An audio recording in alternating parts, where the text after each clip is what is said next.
signal. It's kind of bad here.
A song called Footprints. It's always often played by it's a song by Wayne Shorter and often played on piano by Herbie Hancock.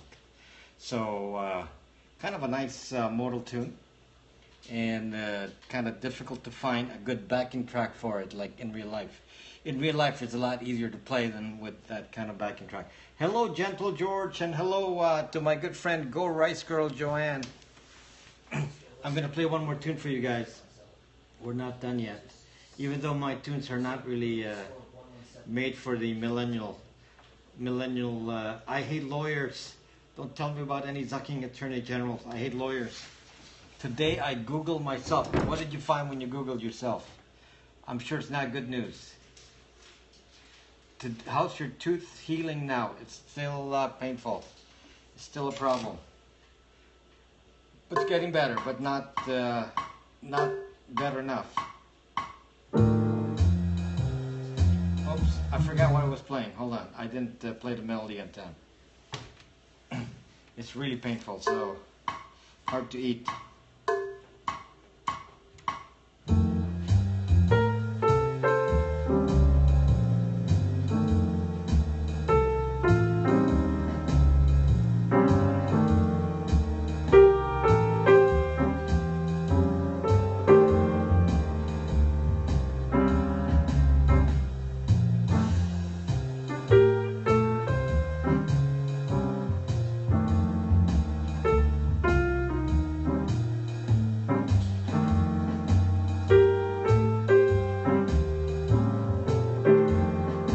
Inviting El Deharvar.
millennials don't actually watch me, so it's kind of a struggle to get millennials to pay attention, especially since I don't play any kind of millennial music.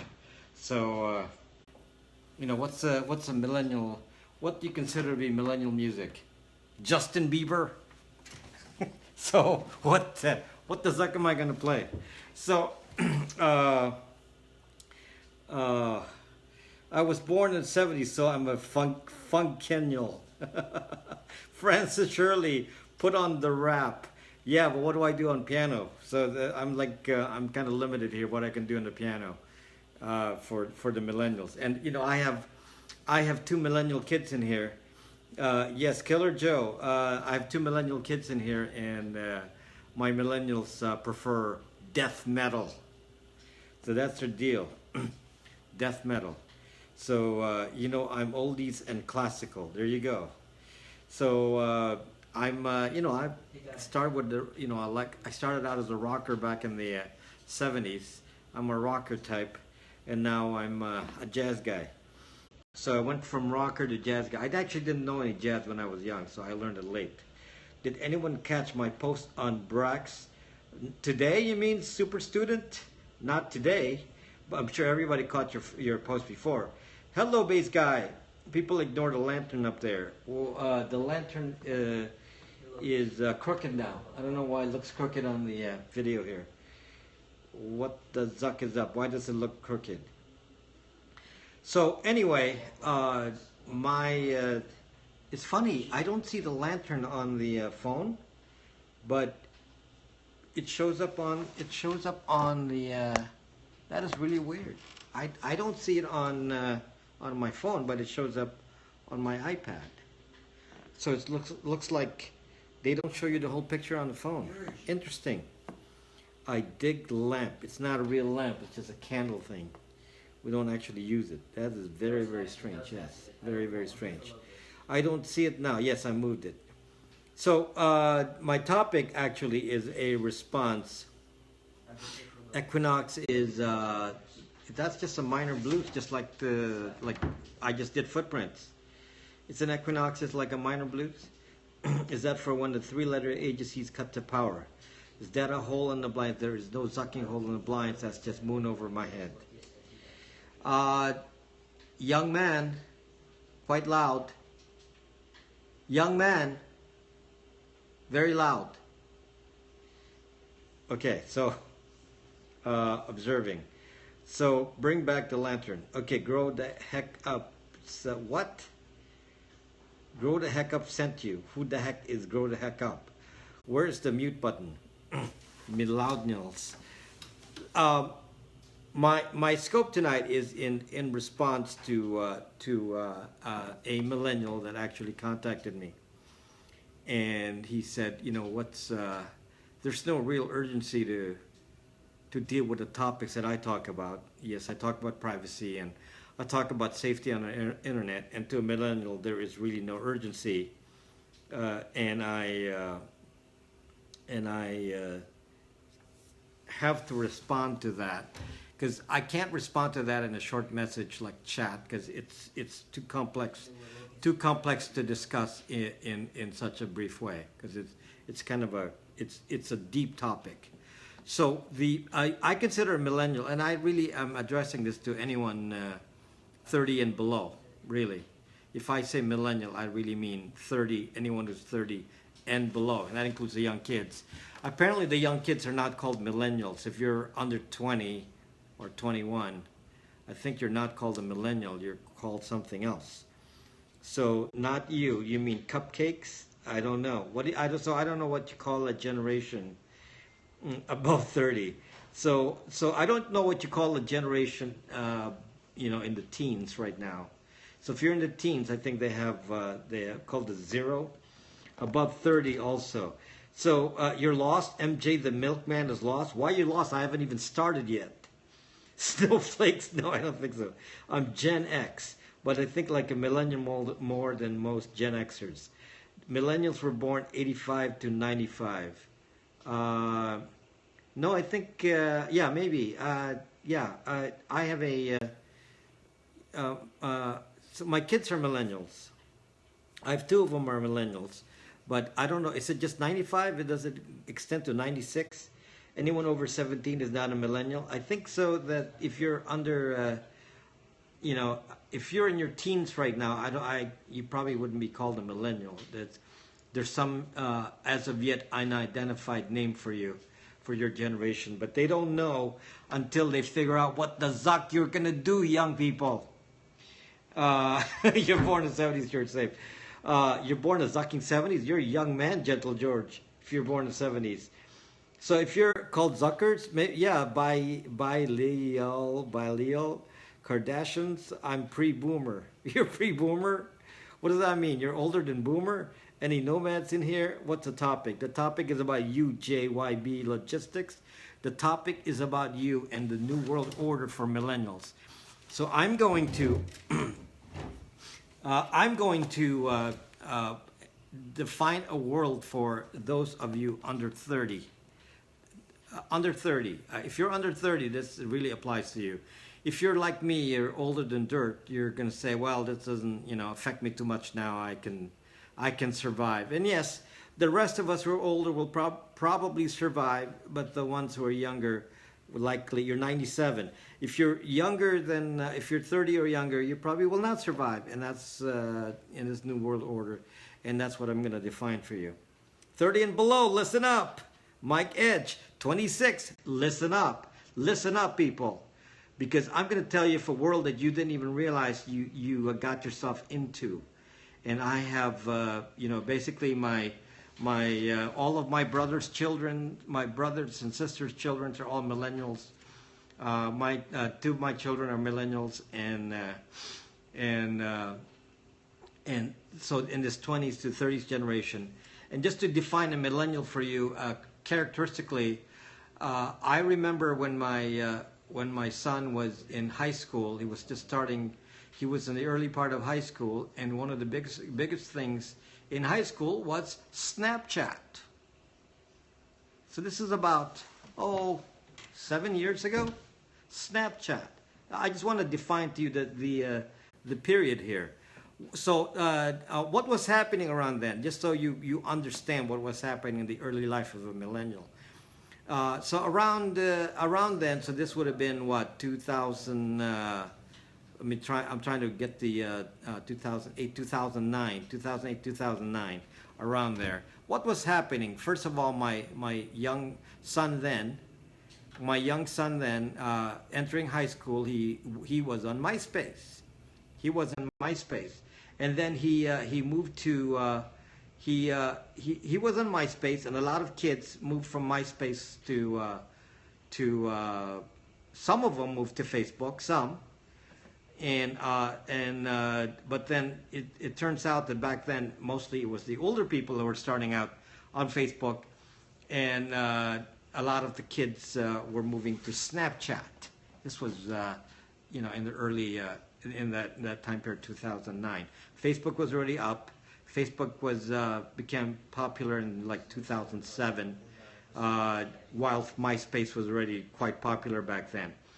And one of the things that was characteristic of Snapchat, just to get you going here, was Snapchat was famous among the young people for sexting. Because the idea was, I'll take a picture and it zucking disappears. So the main line was, it's saying it's a rebellious thing. They were using Snapchat as a rebellion against their parents. So they were rebelling against their parents because this was a way of rebelling, because they didn't have to, go state their name, and they would be doing things like this. And this was also a time that other apps became popular, like Yik Yak and so on. Yik Yak for basically location-based bullying. Hello Poland, location-based bullying and such. And that was the Yik Yak was an app that's location-based, anonymous, and basically used in a lot of schools, and they can make a comment about somebody walking by, some girl, for example, and they would be anonymous, and they would insult somebody, or even do racially tinged kind of comments stuff like that, and they would put it on Yik Yak because nobody knows who you are, and it was all location based. Because it was location based, somebody in the same school would see the comments, and that's what made Yik Yak popular. By the way, Yik Yak is kind of losing it now. They're barely open. If I don't even know if they're still open, but they're barely open. So that's the Yik Yak generation. You can imagine from what I'm telling you is that this generation was used to putting everything on the sucking internet their entire lives. There was no young man, you're very loud. Young man, I can't hear myself. So chat roulette. I use Snapchat to be rebellious against the man. Yik Yak is more like crowd gather. I only have Periscope, no Facebook, none of... Yes, but wait. We're going back in time here. Why are you sorry, Poland? Don't be sorry about anything. So anyway, what is characteristic about the millennial generation is that it's a generation where everything, your entire lives were put on social media. And just to remind you what happened to the millennial generation, it was the era of the selfies. And one of the biggest promoters of this kind of thought process was, of course, reality TV, in the face of the Kardashians and so on. So these the millennial generation was brought up with the face of the Kardashians and selfies, Snapchat, Facebook, and so on, and where no one felt any kind of fear about putting everything online. My kids are very good. They never get spanked. My kids are awesome. So what happens is this generation has no fear about the internet, no fear about data online, and to them there's no consequence. So one of the things that I find of my older millennial relatives, such as my nieces, I have older nieces, and they're all in their later 20s, mid to late 20s, and selfies is their life. Every Foursquare, and every place they go to, every restaurant, they got to have a selfie. Every place they go to, every travel, everywhere they travel, it's about the selfie. They have the fixed pose. Like one of my niece, all of the pictures are always like the sideways. The sideways look like this. They have the specific pose, and don't watch filth, and it's just it's become part of their lives, where they're constantly flooding Facebook and Instagram and Snapchat with all this constant flow of data, and no one says there's a consequence to this. To them, there is no consequence. So I'm going to tell you now, millennials, that there is a consequence to this. There is a consequence. Yes, I am Duck Lips. There is a consequence to this, and you need to be aware, because you're not thinking about it. Yes, you're not going to listen to some old guy tell you anything. So if you don't want to listen to me, you don't have to. I will just describe a situation to you, and then you decide for yourself. One of the consequences is that whatever you've been doing since 2007, 2008, my good friends, my good young friends, whatever you've been doing on the internet since 2007, 2008 will be there forever. Will be there forever. Forever. There is no way to pull back. If you think that what you put on the internet has any kind of way of being pulled back, I'm sorry, there is none. And if you think that an old website with your information is no longer there because it got deleted, I'm going to tell you, you may not have heard of the Wayback Machine, which has a copy of it going all the way back in time. And I apologize that there's no way for you to fix that, because the company that owns Wayback Machine is now Google. So basically, they got you. They got you, people. And I have seen kids who take videos and photos made to insult, to bully, and they put it on the internet, and they laugh about it and say, ha, ha, ha, look at this. and then they, it may be embarrassing. It may include nudity. It may be, things to do that, some activity that perhaps is not something an employer will appreciate. And guess what? They posted that on there, and I'm sorry, young people, you're zucked. You're zucked. You are very zucked because there's no way to pull that back. Let me go on, my friends. Let me go on. Everything that you've ever searched for, is also in the zucking internet. Google keeps a record of everything you do. Facebook has every location you've ever been to. Apple has every location you've ever been to. Apple knows everything that you've done, every protest, every party, every road trip, all of that are all known. And they have a record of this, and they're not telling you about this. They got all of that. Everything that you do, even in email. Now, fortunately for this generation, one lucky thing about the generation of millennials that is different from the rest of us. The millennial generation only used emails for spam. So millennials didn't actually use email the way that others have used email.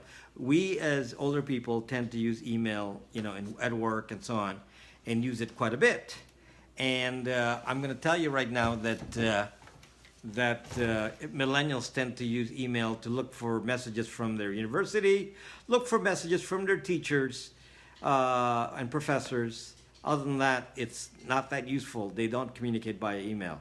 So remember everything I've told you about the dangers of email? That is not so much of a problem for a millennial because they're not used to that. So no, they'd rather have it more open because email, the National Zucking Agency keeps that. They're beyond that. They prefer Snapchat. They prefer Messenger. They prefer YouTube videos. What about that? Yeah, YouTube videos. And by the way, millennials are used to using the real name because there's no guidance. There's no guidance. Nobody ever told a millennial not to use a real name on the internet. No one told you that. So all the millennials use their real name on everything, on Facebook, on Snapchat, on Instagram, and so most of you are easily found. Here's the problem, guys. Here's the problem. I still haven't heard what the bad part is. There is no bad part. It's very peaceful. There's no bad part. You don't have to worry. Life is good. Okay. Here's the problem, guys. This information, as I said, is zucking permanent. There is no zucking speculation here whatsoever. Name one thing I speculated on. Give me one. Give me one item that I speculated on. I'm a zucking cybersecurity expert. I don't speculate. I don't zucking speculate. Do you think that forever is a speculation? Okay, let's talk about that. Let's talk about that because the millennials think that forever is a speculation. What do you think has ever disappeared, my friends? Let's talk about Facebook. Do you think what goes on Facebook disappears? Do you think what you put on Facebook can be deleted? Yeah, but somebody said I'm speculating. Somebody says I am speculating, so I want to have that question answered. Do you think it will disappear? Do you think you can delete it? Yeah, where's iSocial fit from Facebook? Do you think your stuff that you put on Facebook will disappear? Well, obviously those who follow me already say no, but you don't really know this, so I will explain it to you. I will explain it to you, young people that don't know this. You better read the end user license agreement of Facebook. Did you ever read the end user license agreement? Did you ever read it? Of course not. No one, including whether you're old or young, none of us ever read the end user license agreement. GYB, thank you.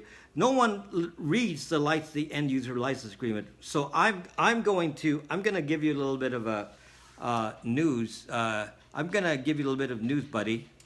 especially that guy that says shut up. I'm going to give you a little bit of news, buddy.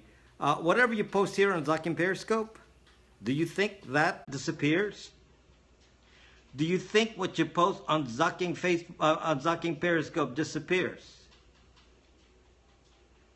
Do you think what you comment on here disappears? You hope so? Ha ha! I'm sorry to say it doesn't disappear.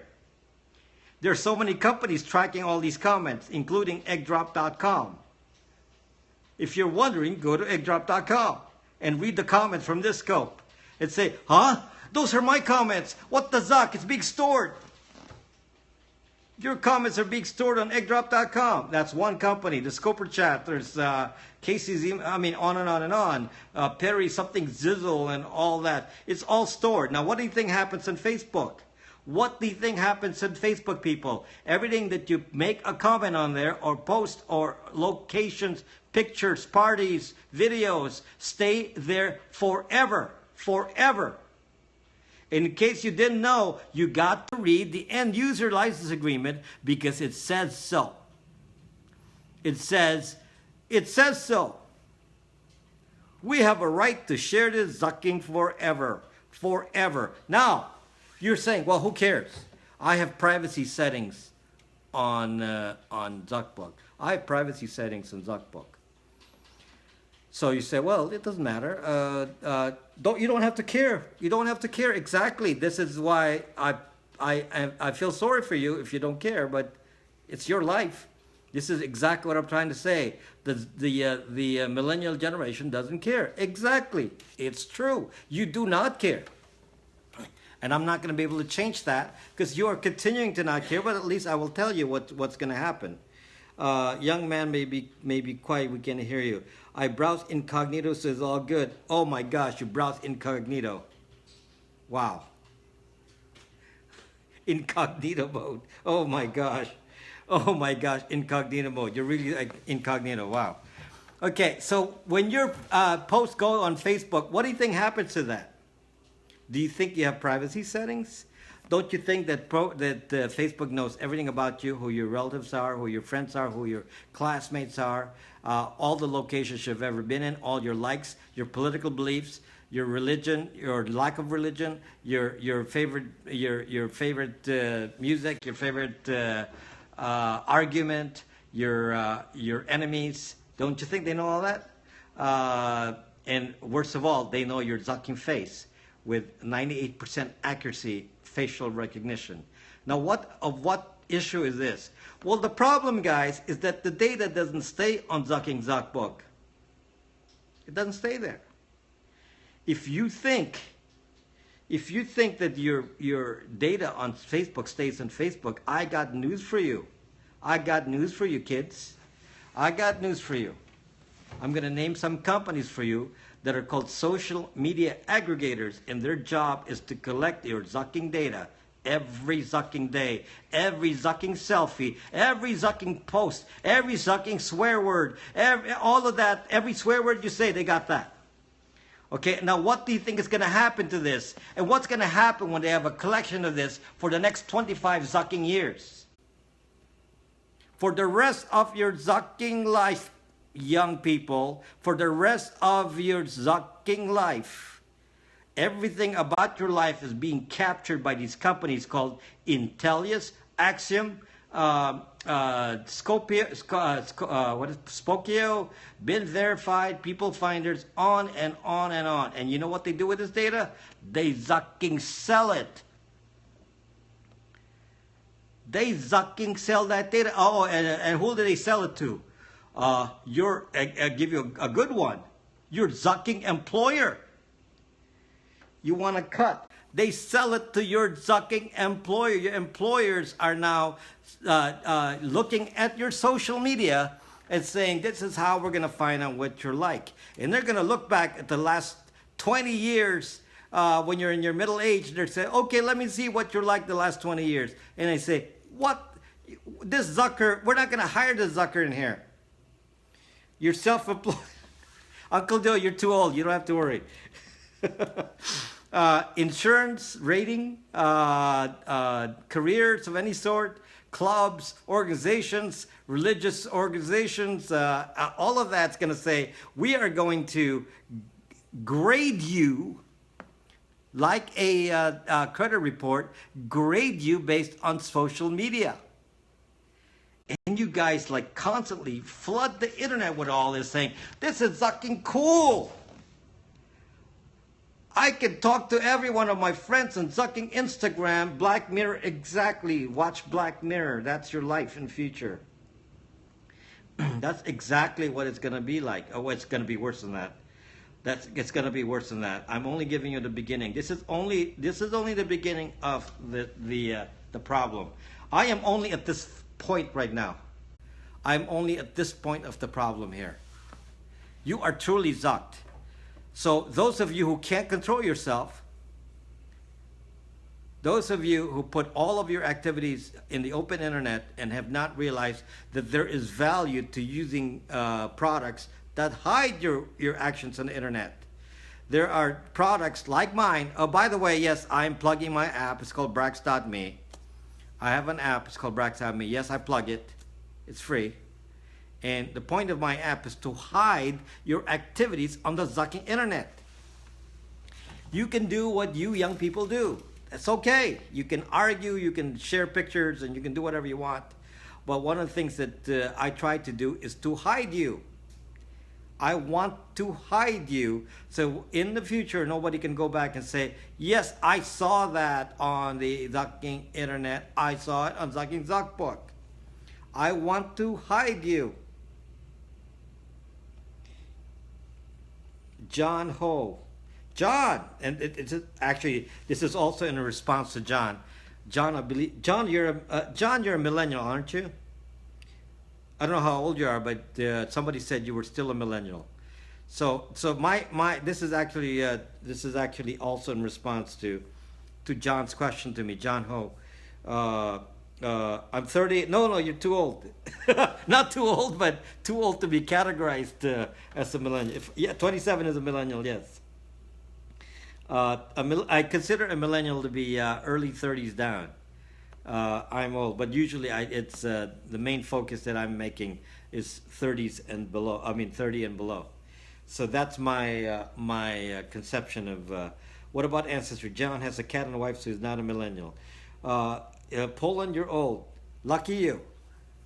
Lucky you. So I if only I was 4 years older. It doesn't matter. You're still if you act. I got a friend. He's like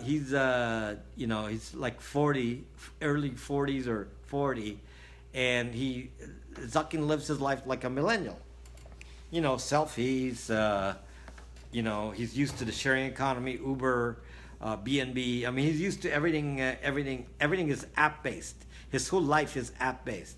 He said, "I don't care about privacy. It's not important to me. I don't care if people know." So he actually puts his full name out and his location on the Zucking internet. And I was saying to myself, wow, do you understand the implication of that?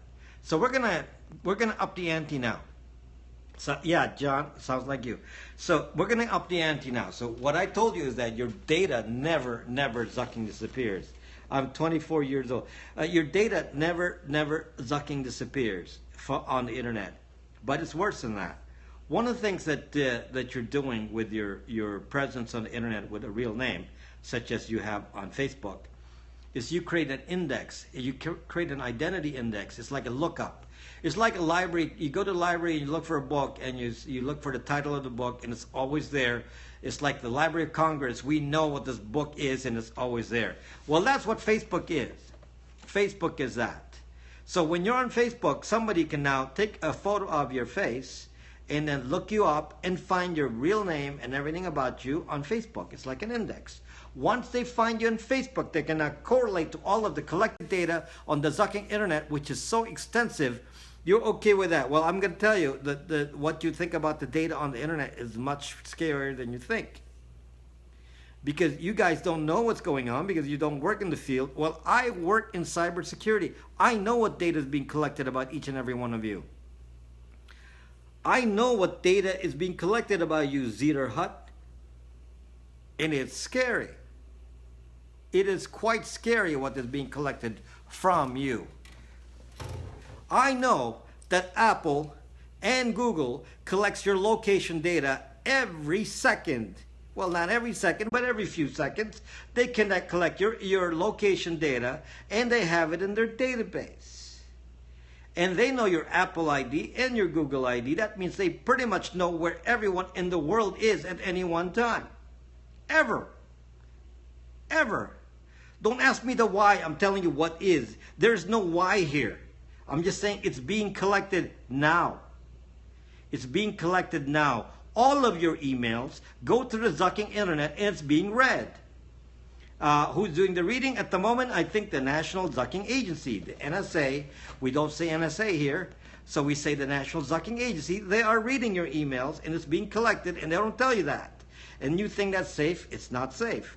Everything you put on Zucking Zuckbook, if you say, what is Zuckbook? I don't have to tell you what Zuckbook is, do I? Mark Zuckerberg Zuckbook? Everything that you put on Zucking Zuckbook stays there forever and ever. Now, if you say, how do I know that? I know it because I tried to delete every single thing on my Zuckbook since 2007. I tried. Guys, I've gone through this experiment myself and for my family. I went and tried to delete what I can delete on Zuckbook, and guess what I discovered? It doesn't delete. It does not delete. Hola, amigo Don Golio. It does not delete. It's there. So if anyone made a comment, a post, or a share, or a tag, or anything, you're zucked. It's going to be there forever and ever. Do you live off the grid? No, I do not live off the grid. But if somebody comes and oops, dropped my phone. If somebody comes and bothers me, there. Oops, sorry. Dropped it. My prop caused us to drop. Sorry. Darn, that ruined the effect, man. Ruined the effect. He'll dry fire you. I have an air gun that will blast you, but that's just my air gun. I may have other guns in here, but that's just my air gun. That's a zucking phone. The first here, Zuck will be out. Yeah, Zuck. What the Zuck? Do you get a message from Brax? Yes, airsoft a bit expensive. Where is our friend Diane who used to use? You mean Diane McPhee? That is no longer what is it? Something in AU, and now she's Diane McPhee.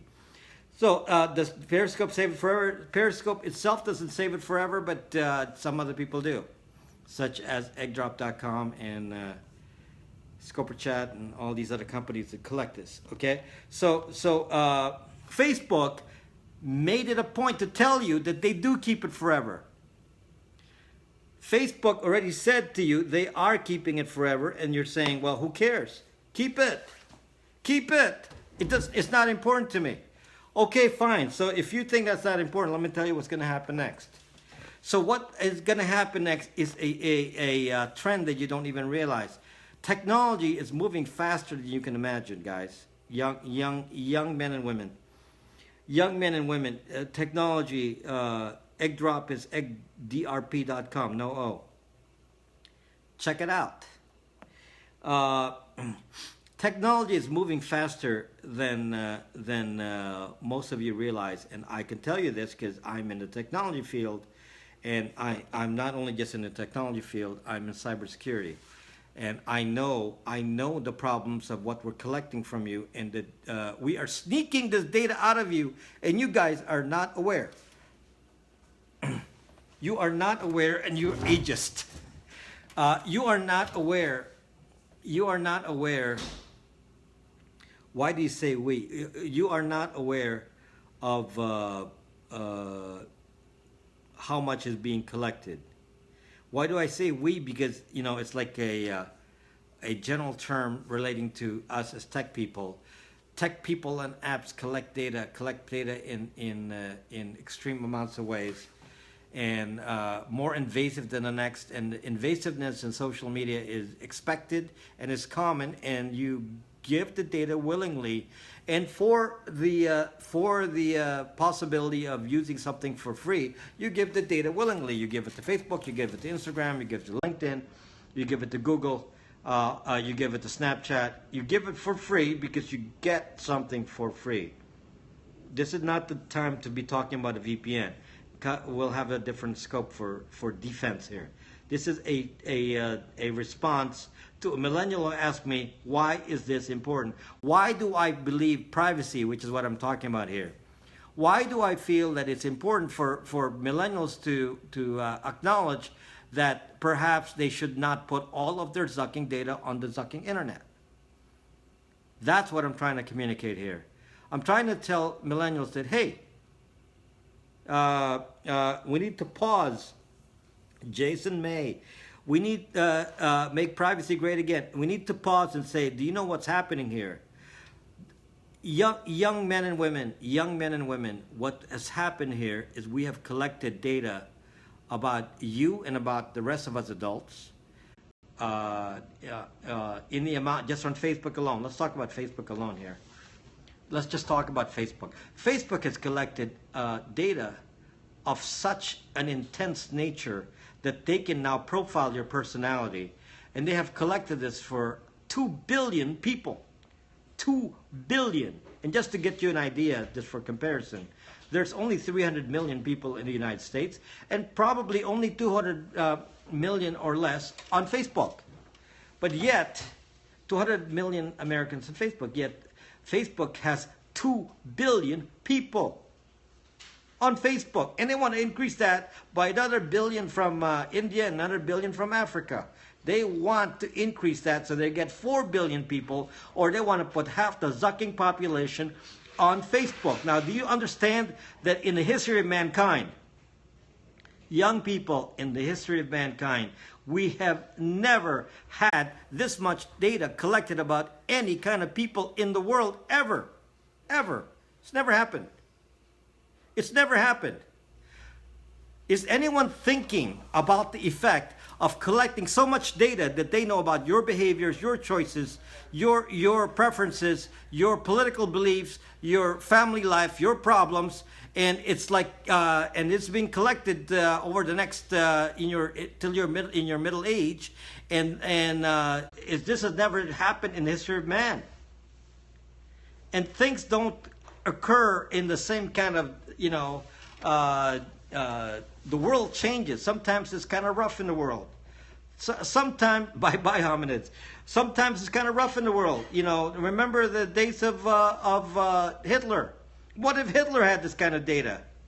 What about those guys? Remember back in Cambodia when they started killing all the intellectuals that in Cambodia. Remember that genocide in Cambodia? And they said, we want to find out all the smart people because we're going to kill them all. We want to kill all the teachers and all that and just leave, Pol Pot. And we want to only leave the farmers. Only the farmers will remain. And what if those guys were all on Zucking Zuckbook? What if they were all on Zucking Zuckbook and all that Pol Pot had to do was check out your social media profile and say, gotcha, we're going to get rid of this guy, this guy, this guy, this guy. Okay, we're going to eliminate all the Zucking Jews. We're going to go find all the Jews on Zucking Facebook, and we're going to go find your Zucking location and go kill you right now. Or let's change it and say, all the Muslims. It doesn't matter what my example is. Oh, let's kill all the gay people. We know all the gay people. They're all on Zuckbook. We know who all of them are. And they were all the gay protests. They were all in the anti-Trump protests. They were on the this, on that. It's like, what am I saying, guys? Because I'm saying to you, young people, that you think this is not a problem. You think this will never happen. You think this is not a problem to put all of your data out there, unreserved, and you think that this will disappear in the future. Those Zucking ways are going to disappear. Good thing you don't even get Facebook. Good. This will not Zucking disappear. So when somebody says, well, this world is made to be, free, where everyone shares information, we've never had this. No one has any history or understanding of what's going to happen when you have this much data on the zucking internet. Who are you going to trust? Skynet? You trust God? Really? God helps those who help themselves. And you're not helping yourselves. What's the motivation? Zucking control. Control. Oh my gosh. You guys don't be innocent. They're manipulating you all the time. The world manipulates you. Right now, they're thinking you're being manipulated for advertising. But with data out there, do you think the data will always be used for advertising? Do you think that? Do you think all the data is being captured just for advertising? Do you know that if somebody can go into the Google database and say, I know who was at the Trump protest. I know everyone who was at the Trump protest. They can easily find that. Because all they have to do is track the location and the time and who was there. And say, okay, now we have a list. And maybe you forgot about the McCarthy era when they said the following people are known communists and therefore we're going to go prevent them from getting jobs. You don't understand these times that have happened in the past. No one has ever had this kind of data where that would be such an easy thing to do. Extremely easy thing to do. Now it gets worse, people. It gets worse. It gets worse. Okay, it gets worse. Okay. One of the things that really bother me is that we are not correlating it to the future events, which you don't even put as part of the equation. The equation that I want to add to you is called AI, artificial intelligence. Oh my gosh, you don't even know where artificial intelligence is going. Again, I'm in the computer field. I understand this, and it is a scary time. And even the billionaires like Elon Musk are being scared. And you know why they're scared? You know why they're scared, brother? You know why they're scared? Because Elon Musk says in the future the AI is going to be so smart that the humans will be the pets. The AI will be so smart that humans will be the pets. Well, guess what? Guess what? It's going to happen in your zucking lifetime, millennials. It's going to happen in your zucking lifetime. It's called the singularity. I'm going to introduce you to this word that you've never heard before. It's called the singularity. The singularity was a word invented by Ray Kurzweil back in the 70s. Ray Kurzweil was a engineer and theorist, and he theorized the idea that of the singularity coming to us. The singularity is the time when the computers are smarter than people. It's not fantasy. It's not fantasy. Unfortunately for you, it's not fantasy because Google and Facebook are planning on the singularity. Therefore, how much of a fantasy is that when these companies that grew up in the millennial generation are relying on it? Guess where Ray Kurzweil is? The guy who invented the word singularity. Where do you think he is? The guy who invented the word singularity works for zucking Google. He's not dead. He works for Google. He works for Google. Okay? He works for Google. Google knows that the singularity is happening.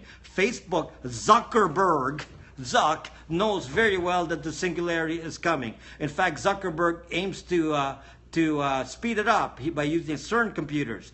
They're doing AI like you wouldn't believe at Google and Facebook. Go watch the movie Ex Machina. 25 years. 25 years. They predict within 25 to 30 years we'll be in the singularity. 25, 30 years. There's no intention. You can't stop it. This is what I'm trying to tell you. This is not an intention. It's just happening because you can't change it. It's just happening. Okay, it's happening. Quantum computers are here. It is happening. It's happening so fast. This generation, the millennial generation, will experience the biggest technology change in the history of mankind I'm talking about the acceleration. The acceleration of technology in the history of mankind will be most felt by the millennial. A millennial is I consider to be 30 or below, 30 or below. So this age group will be experiencing the singularity in a big zucking way. So what do we do? Well, that's a different topic. You have to come back for that. I need you to believe first that there's a problem. This scope is in response to millennial that says there's no urgency to this. I don't feel it's important to worry about privacy and protecting our data from the internet. Well, what's going to happen is for those millennials who have not seen the movie Terminator, well, watch it now. It's not too late to watch Schwarzenegger. It's not too late to watch the Terminator movies, because unfortunately, people, Skynet is coming. There's no fear tactics here, Parliament of Trees. Parliament of Trees, this is in response to you anyway.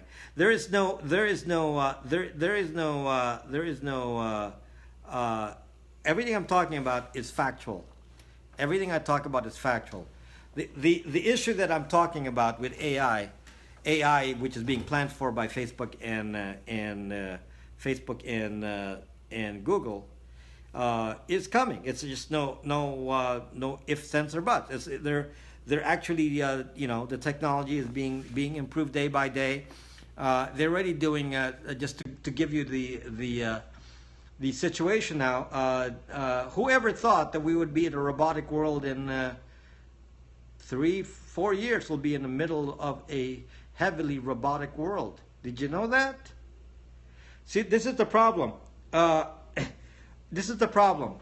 When I say robotic world, people are saying, "Oh no, we still don't have robots around us. We're not there yet.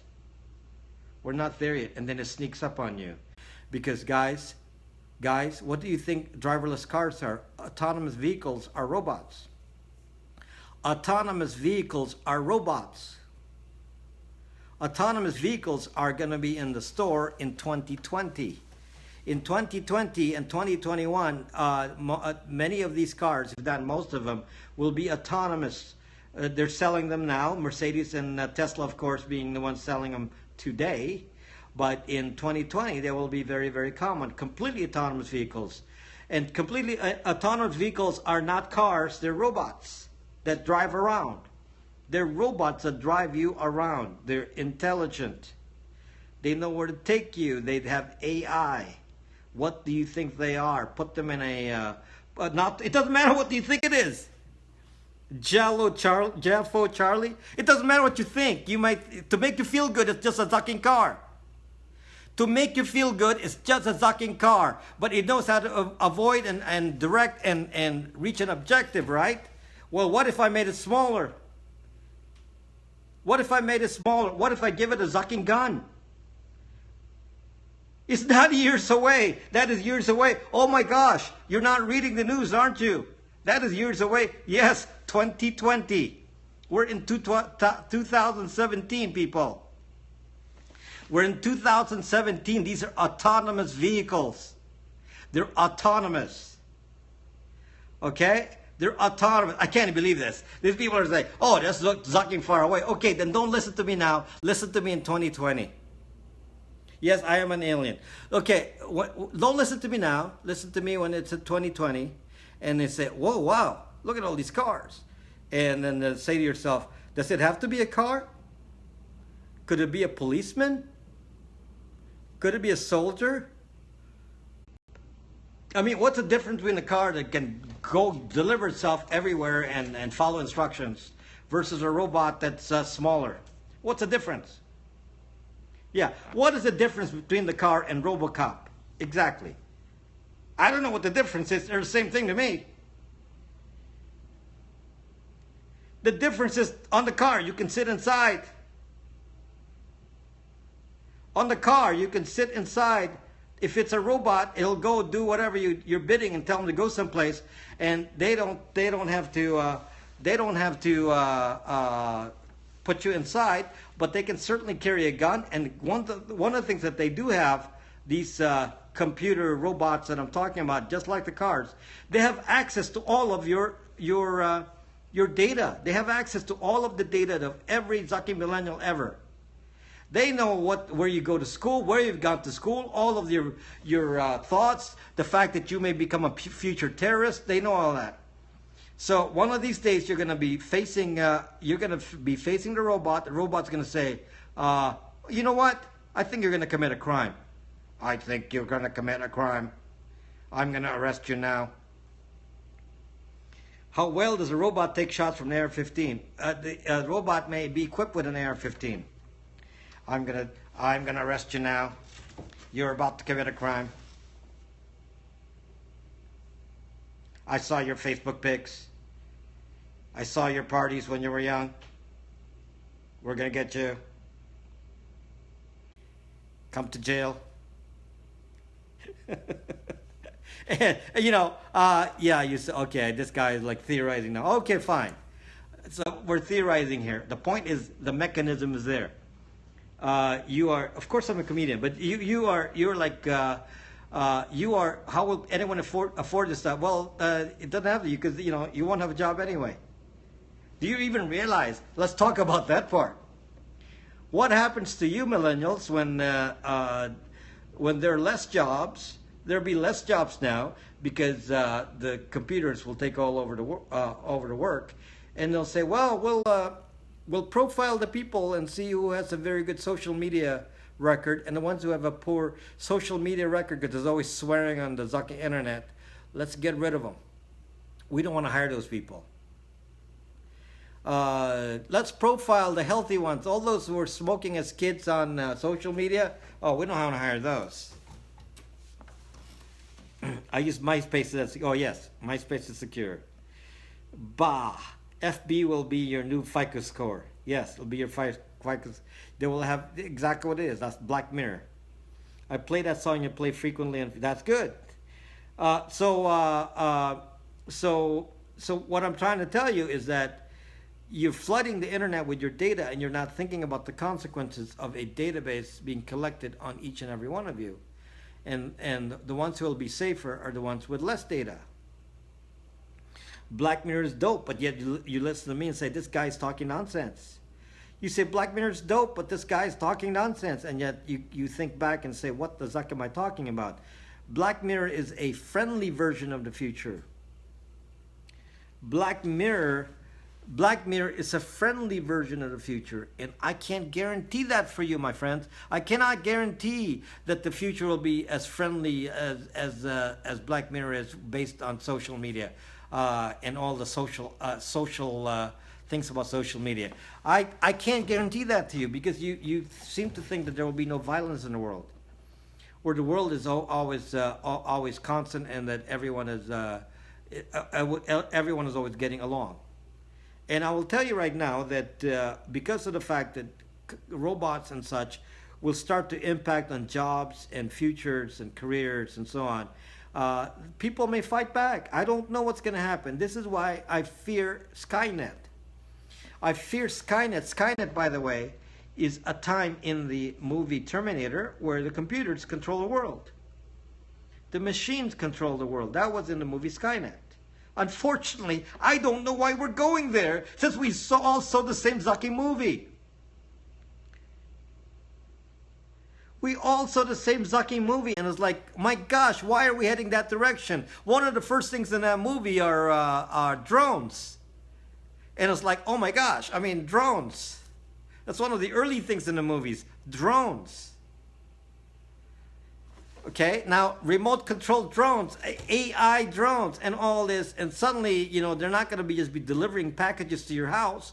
We already know that in Israel, the drones actually, are able to attack.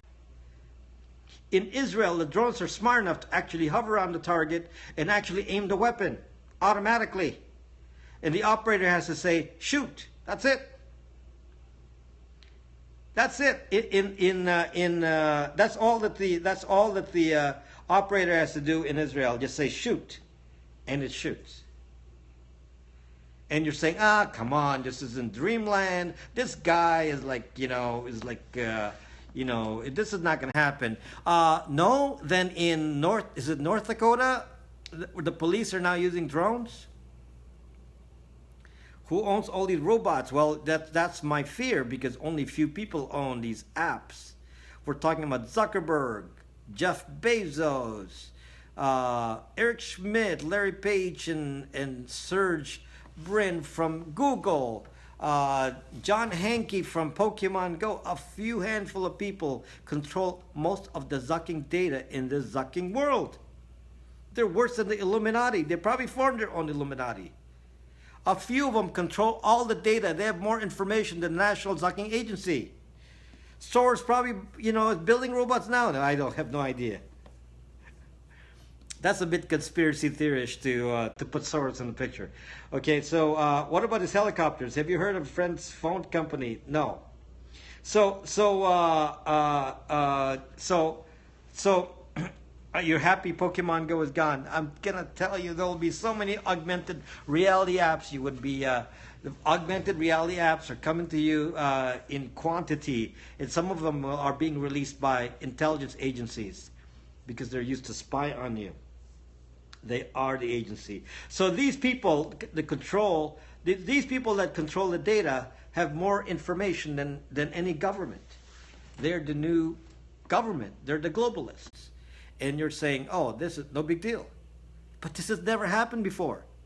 Imagine the same people that control your data control the robots. And they are controlling it. Who do you think are building these robots? Boston Dynamics? Google. Google. What do you think, who do you think these Google cars are? These Google cars are already robots. Google. Come on, guys. Go watch the movie Ex Machina. Ex Machina. Go watch that movie. Okay? Pretty girls in the movie. You love it. Okay? The boys will love it. Okay, boys will love that movie. Pretty girls in the movie. Okay, Ex Machina. But boy, that story. Ex Machina is spelled M-A-C-X-M-A-C-H-I-N-A, or Ex Machina. There you go, Ex Machina. Niche 2019, spelling it for you. So, persons of interest, you can watch that. Of course, Mr. Robot. So these are all suggestive of a time that we're, of course, Minority Report. Not exactly, but persons of interest is more realistically tied to what I'm talking about. Rothschild. It isn't as bad. Okay, Mitch. I wish it wasn't. Mitch, I wish it wasn't. But unfortunately, unless we pull back. Why do you think I talk about this? Emily, why do you think I talk about this? I hope that you guys pull back. Why do I talk about what I talk about? I talk about what I talk about so that we pull back and millennials pull back from this non-stop sharing of information, because if we pull back, then maybe we stop the future as I envision it right now. Right now, it will turn into Skynet. If I let you know right now and you pull back and you say, stop, I don't like where this is going, and you say, stop, I'm not going to share all my data, so it's being stored in centralized servers by governments, by Google, by Facebook, and all this. Stop, I don't want this. If we do this early on, and it's a little late now, but it's going to get worse. It's a little late now, but if we can just pull it back a little bit, we can maybe change the future and say, no, it's not going to turn into Skynet. At the moment, you guys are racing towards that wall, that concrete wall. You're racing at that wall with your fast car at 150 miles an hour, and you are going to hit it with a big bang, and you're going to be blown up in bits unless we slow down now. What do we change? You change by saying, stop, think about privacy, think about protecting your data. Don't put all your conversations out there, out in the open. Mistrust the internet, people. Mistrust the internet. I know what goes on the internet.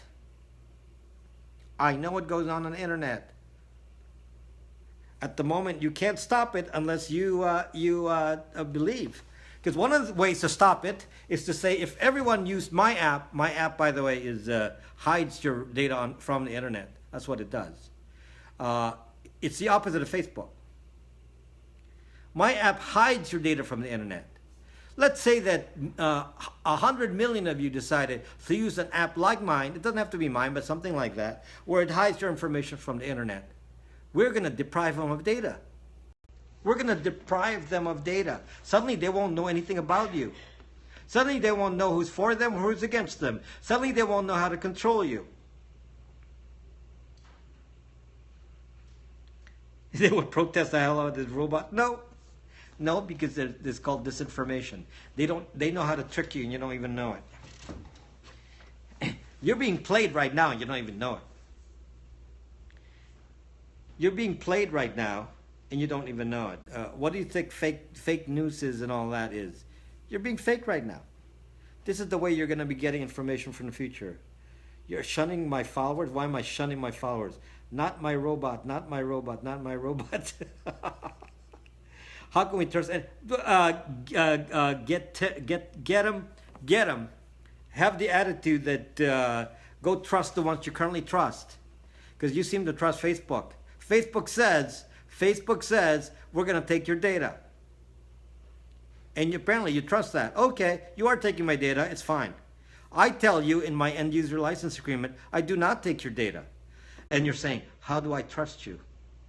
Well, I'll tell you how you trust me, because as back in the Cold War, Gorbachev said, trust but verify. Okay, so I'm going to tell you how you trust my data, because in my app, I don't know who you are. I don't know who you are. I have no information on you. I don't know anything. In my app, you don't have to put your real name. I don't have you don't even have to put an email address. I don't know anything. I don't even have an IP address. How in the hell am I going to track you? How do I know who to correlate those comments to? Somebody says, I'm worried I'm being stalked on Brax. No, I left name blank. Don't be an idiot. Go back to your history books. It was actually Gorbachev who said it to Reagan in Reykjavik. The name of my app is Brax.me. Whatever, sure. Okay, so anyway, their numbers never bank on so many not following the plan in election. Okay, so anyway, the point is that see, now I get distracted by these people, and I forget what I was talking about. So when you go to an app that doesn't identify you, like Reddit. Reddit is good. Why is Reddit good? Because nobody knows who the heck you are on Reddit. Nobody who knows who the heck you are on Reddit. No one. Are you against the president? Did I say I'm against the president, Scotty Scoper? Using the internet, there's always an address. If Reddit collects it, they may know what the address is, but there's no way to connect the post to the. There's no connection of the post to you. So it doesn't. They'd have to do a timing attack. They'd have to do a timing attack and say what time was the post put in there, and then correlate it to you indirectly, which is kind of difficult when there's a lot of people in there. Can't you backtrack? Yeah, it takes a bit of sophistication, like a government level. It's not something that's available to like a normal person. I mean, you have to be like have access to that kind of data. And when thousands and thousands of people post, it's very, very hard to do that. So all you have to do is use a VPN on Reddit, and that's it. You're protected. Is it true that no, I don't believe that. But don't put NSA in here. We say National Zucking Agency. I'll tell you how Tor itself is not completely a safe solution. Mitch, I feel sorry for you, Mitch, because Mitch, apparently you haven't been watching me and don't know about intellink.gov. So, Mitch, you've just put yourself on intellink.gov. So welcome. Intellink.gov is saying to you, welcome to our zucking list, Mr. Mitch. You don't have to worry about getting a rise from me. You need to worry about getting a rise from them. Okay, because you're the one zucking yourself, not me. I'm already zucked.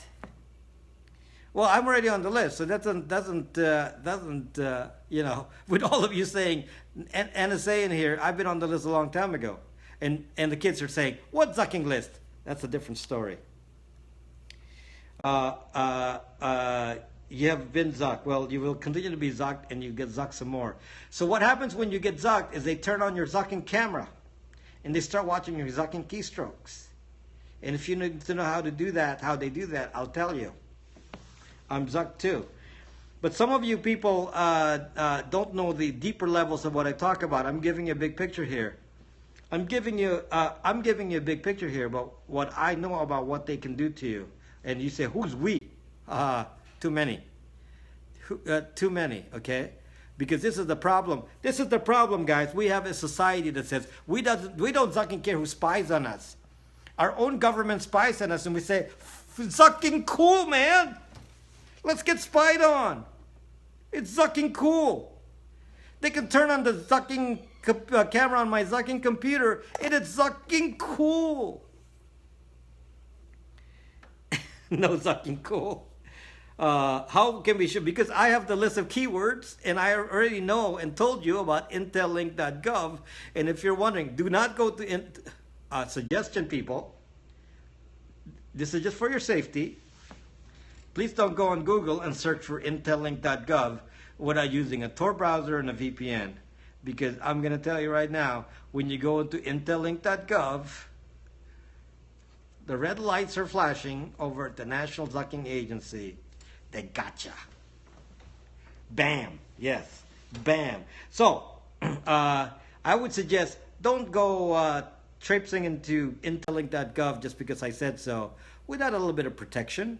Please, a little bit of protection. Okay? VPN. At least a VPN, for goodness sakes. Maybe a Tor browser. Because intellink.gov, in case you didn't know, they got everything on there. They got your whole lives in there.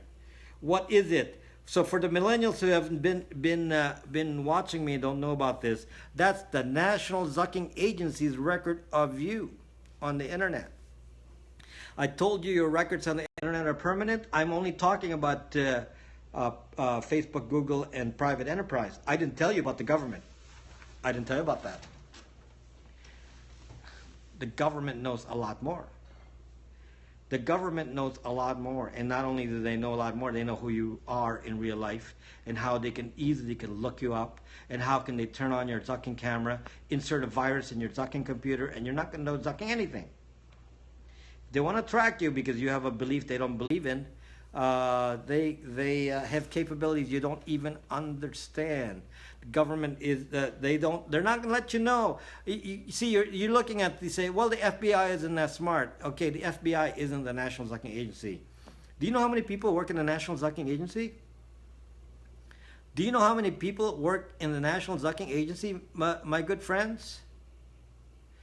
Well, back in the just to give you an idea, back in the early 2000s,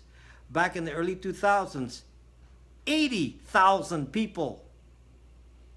80,000 people worked at the National Zucking Agency. I don't know how many they have now, but back then they had 80,000 people. They're much bigger, much bigger than the CIA. Much bigger. And they are hiding themselves. You don't zucking know. They have a budget you wouldn't believe. They have giant computers in Utah.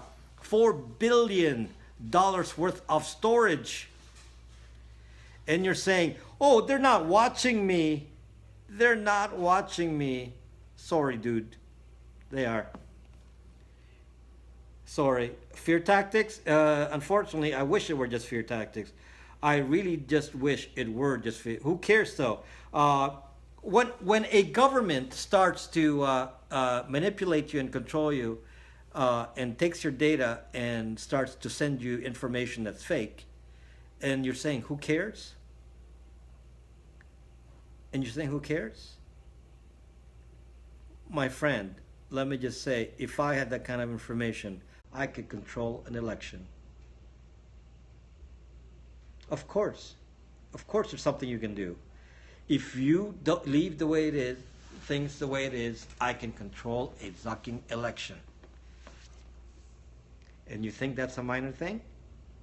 Apparently you think that's minor. You think that sending out all of your data on the internet is a minor thing. I'm telling you this, when they know what you believe in and what they can do to convince you to change your opinion, they can control an election. Did you know, young people, did you know that when you search Google, that depending on your belief, the Google search is different? Did you know that if you're a Democrat, it gives you different search results than if you're a Republican? Did you know that if you're rich, you get higher priced products versus when you're poor, you get lower priced products? Did you know that? The only way to be smarter, Mitch, is to zucking keep your data away from them. The only way to protect yourself, Mitch, is to say, I zucking care. The only way to protect yourself is to say, I care, I am not going to give you my zucking data. Bitch, you just told me that you don't care. That this is, you just told me. Thank you, Stu. But Mitch is Canadian. Mitch, like zucking says, I don't care. Well, if you don't care, then you're zucked.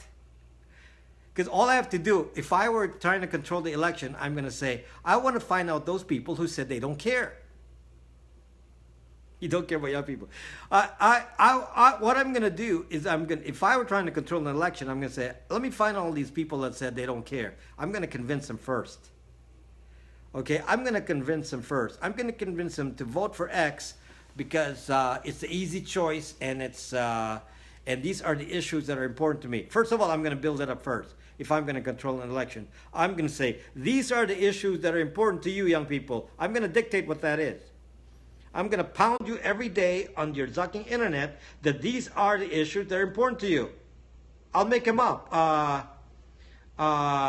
You know what? Cars have to be red. Cars have to be red.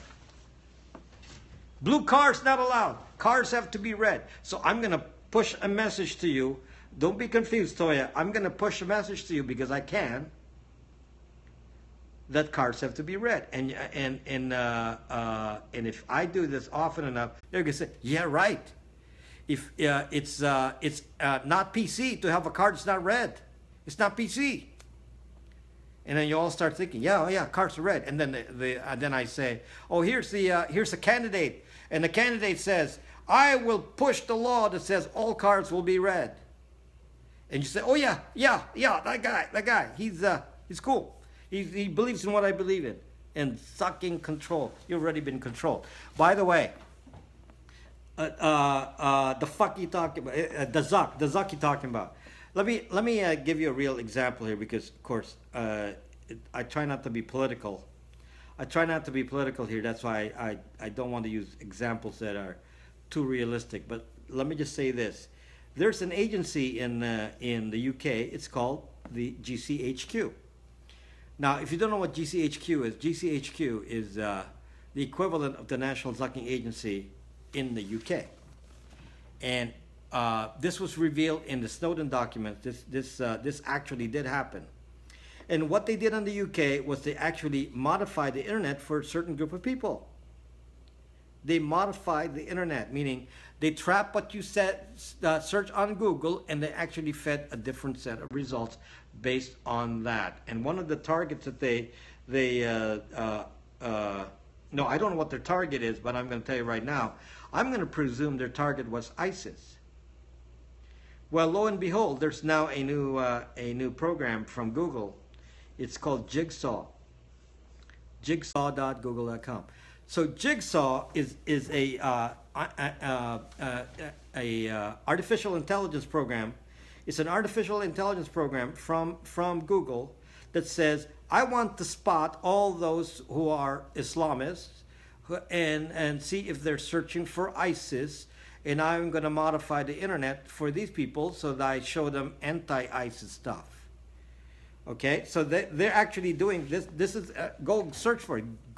Jigsaw.google.com. This is really what they're doing. This is an actual thing. This actually exists now. People, you're going to see this and you're going to say, for the typical average American, they're going to say, wow, that's good.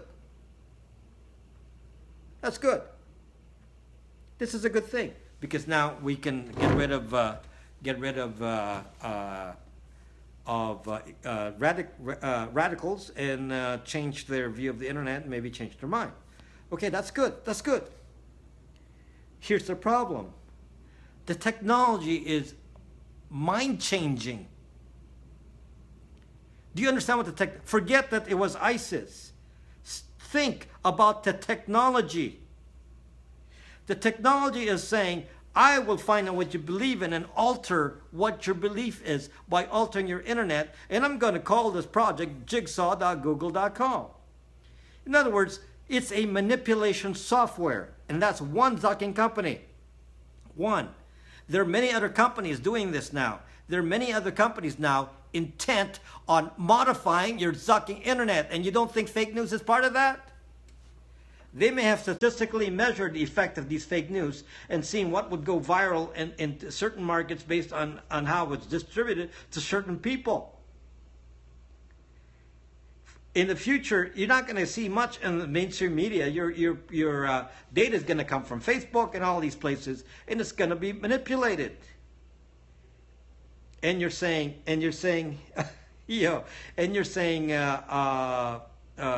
cool, no big deal.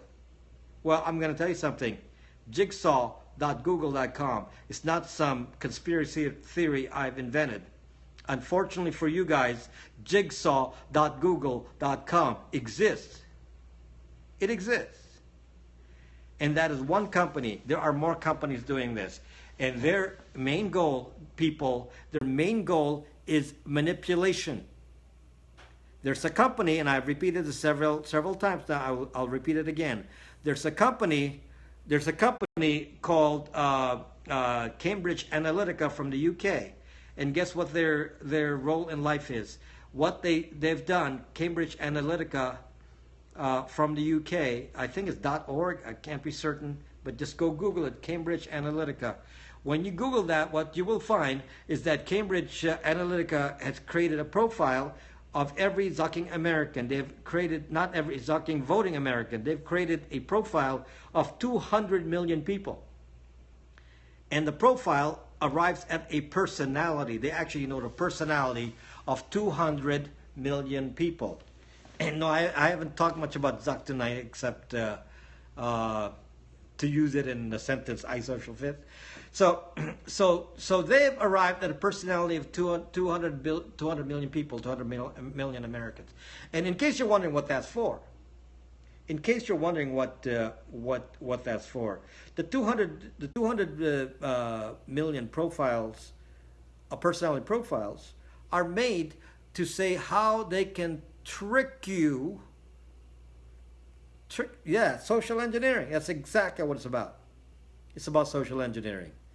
They want to know what tickles your fancy. They want to know what gets you going. They want to know what I can tell you and how you react to it. They have computer programs to say, if I say these buzzwords, what will these people do?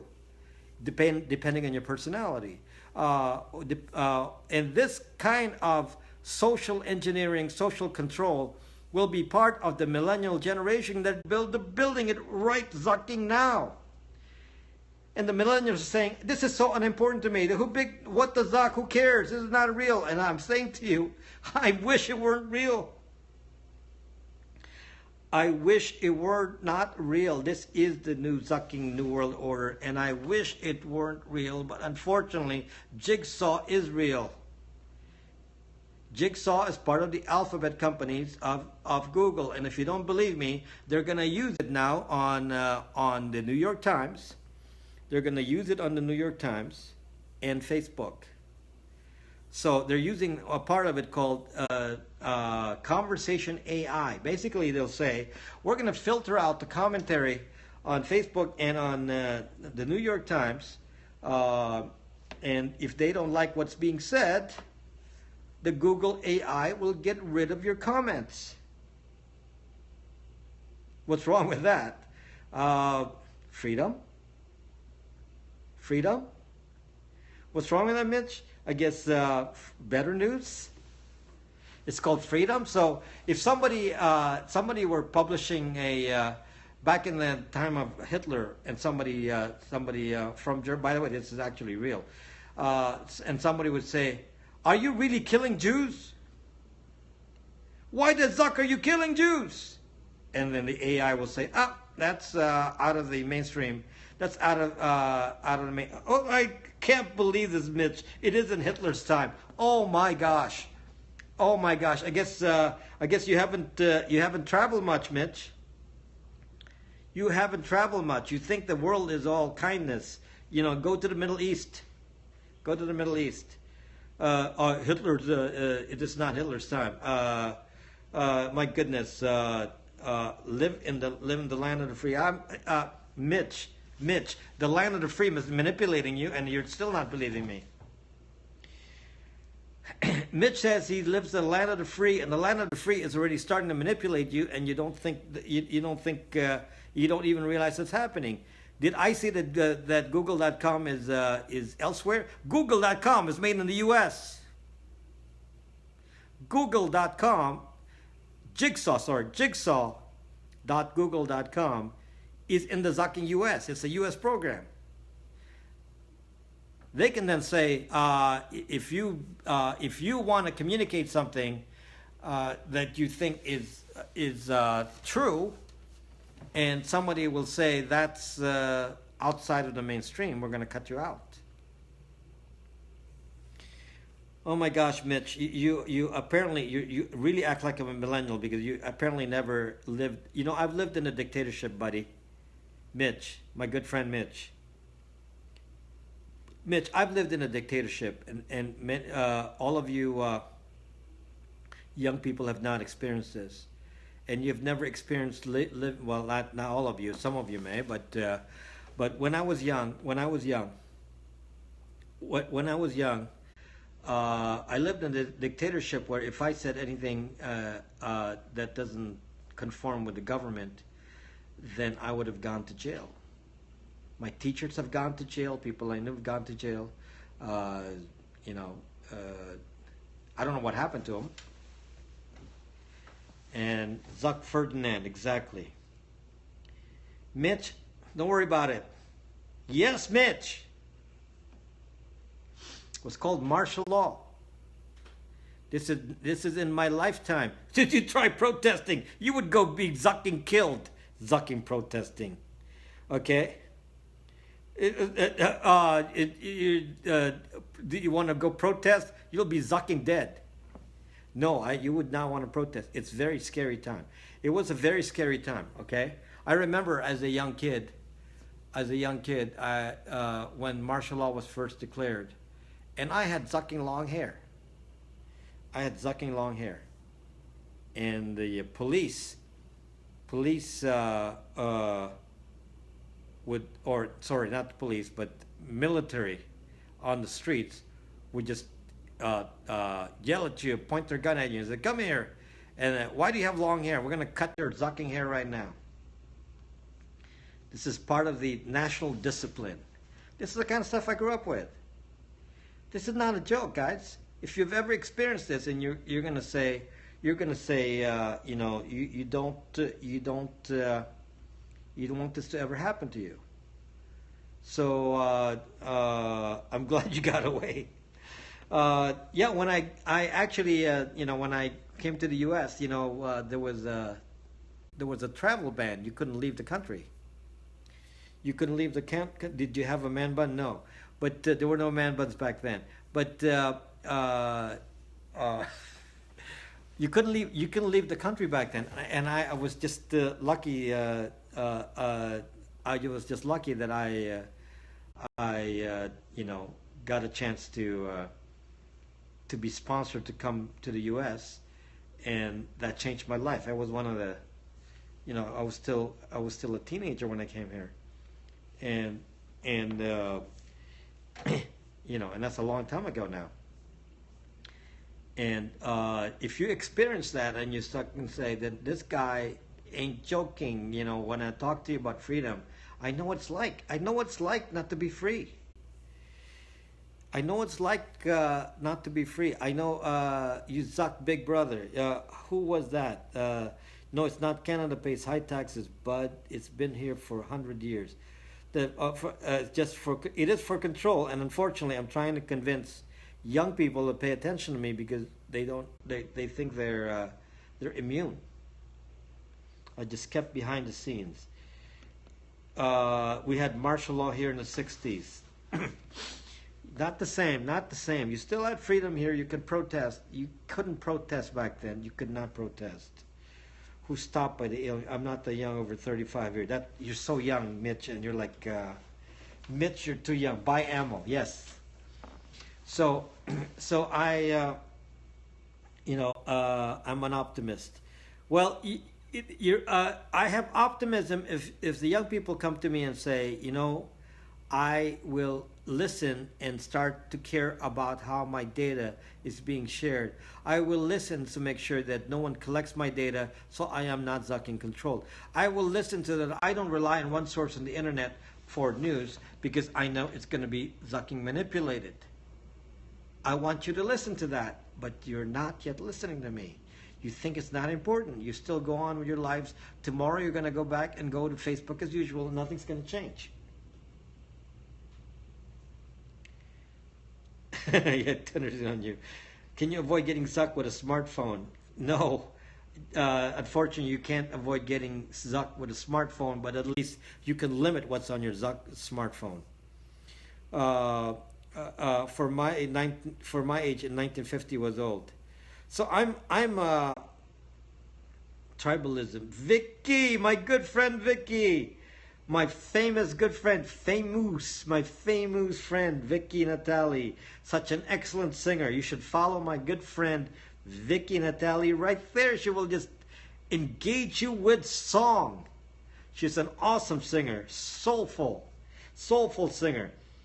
The one word government will be the people have died before 50 what is the solution to media manipulation?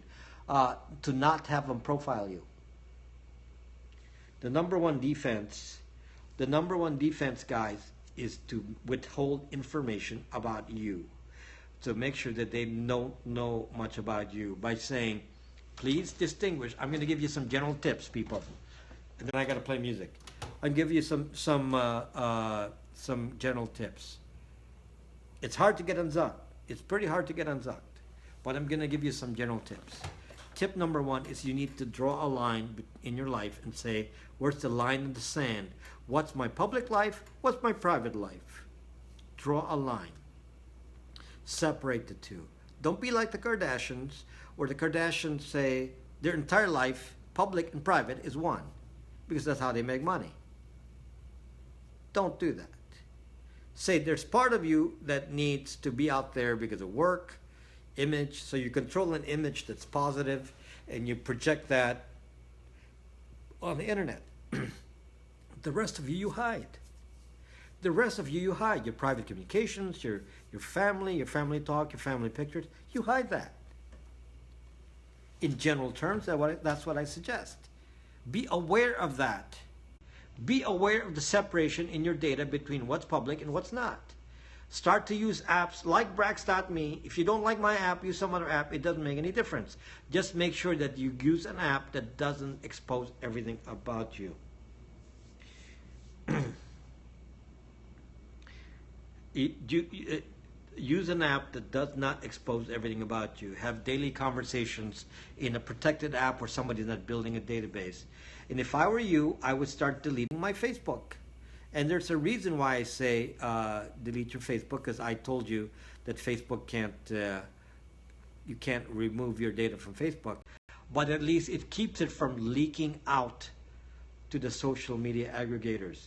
By deleting your Facebook, you prevent your data from going out. Your college professors lied to you. Do you have a specific problem there? That's kind of out of context, Uncle Joe. Where's your wife, Ling Ling? I don't know, Gyung Gyung. Don't have a Facebook for 2 years. Reason seen is coming. Let alone a camera. I deleted a long time ago. Only post music there. Don't delete Facebook. We welcome everyone. iSocialFit is here to protect Facebook. iSocialFit works for Facebook.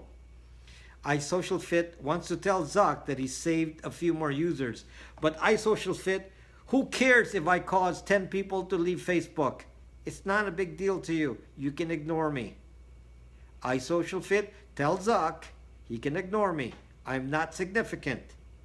I am not significant. I am not meant to be paid attention to. I'm a nobody. iSocialFit, I am a nobody I'm a nobody on the internet. He doesn't have to pay attention to me. But if he comes through my zucking door,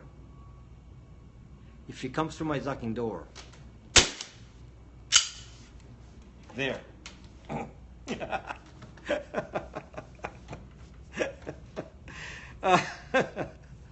I love that. Love my prop. I gotta come up with an excuse to do that.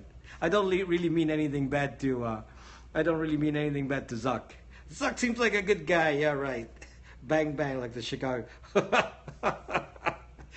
Get a real gun. iSocialFit. Do you really think I don't have a real gun? Do you really think I don't have real guns?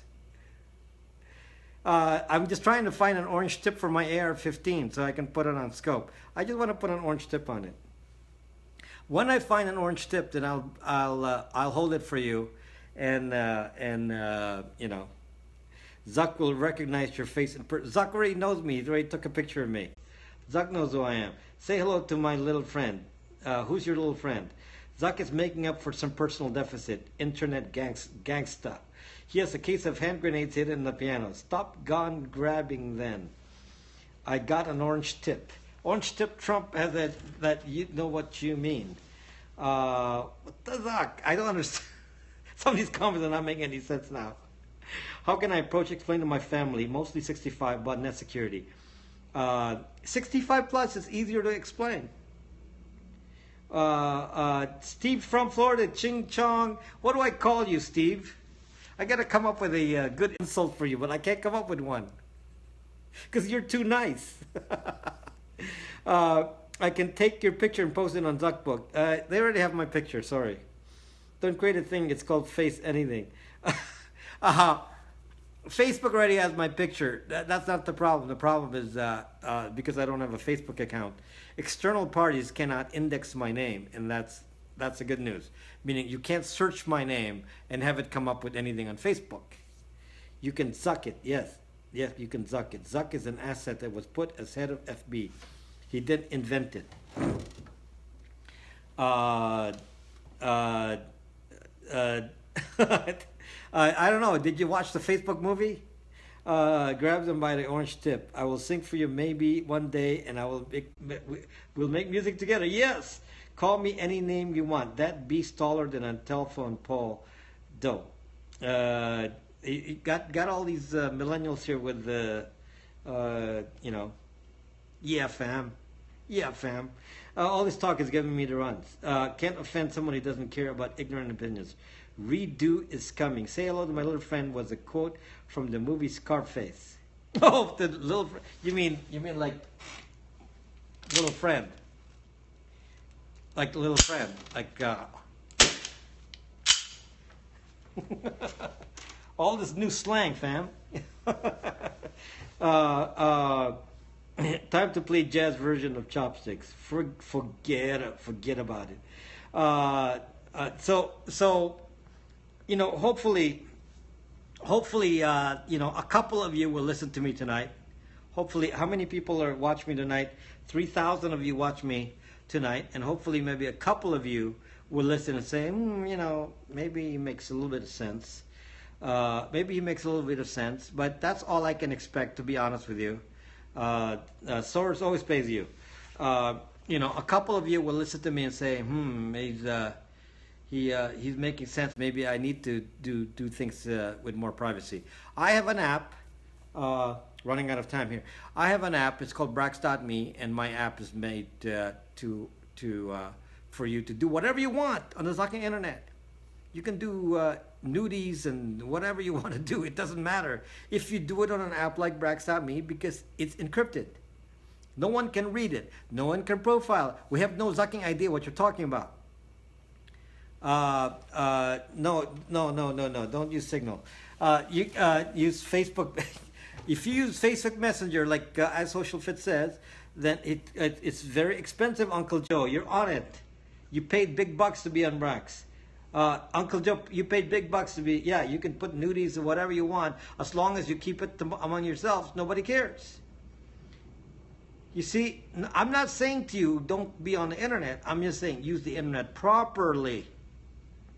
I'm not telling you that you're supposed to now stop using the internet. I'm saying that you once you understand the internet is not a safe place, then you'll start thinking, how do I use it? How do I use it? Yeah, if you want to put any kind of pics you want in there, as long as it's in your private area, we don't zucking care, we don't zucking see it, because it's zucking encrypted. So no one's going to go zucking steal it and post it anywhere else because they can't even get at it. Okay? Play the piano and Brax, not Brax who, Brax me. I don't want to Brax him. I don't want to Brax that. Brax me. I'm trying to help you pump your zucking program. Uncle Joe, it's zucking free. Yes. What's wrong with Signal Private Messenger? Signal, there's nothing wrong with Signal, but there's something wrong with Messenger. That makes taking fun out of the nudies. Nothing wrong with Signal itself. Messenger is the problem.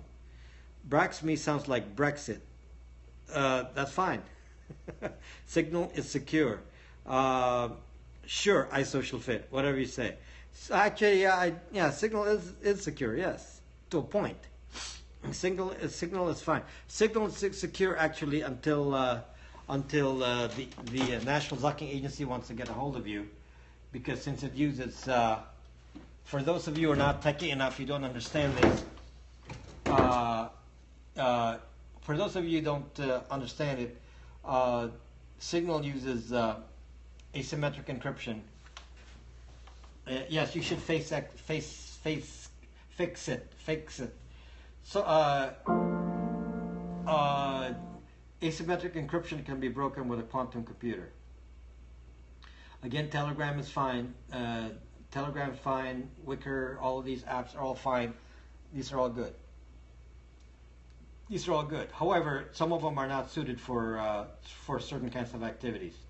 My app is made more for professional use. Professional use. So my app can be used for business, which a lot of these apps cannot be. Braxme can be used for business communications as well as personal.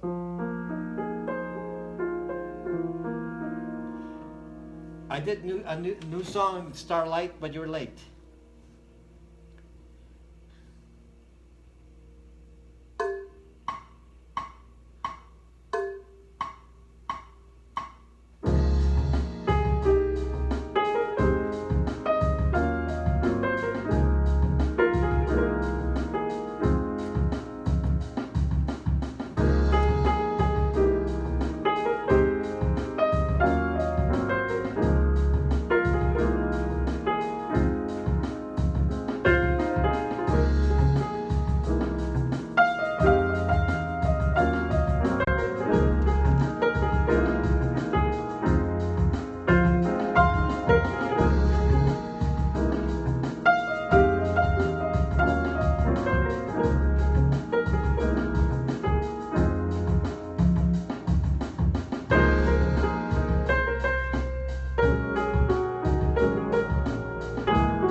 Okay, so let me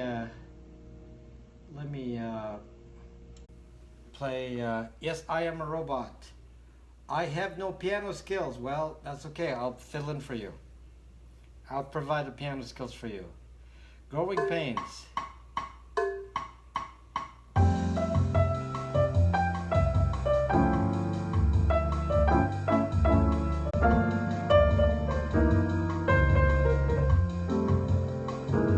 Yes, improvise.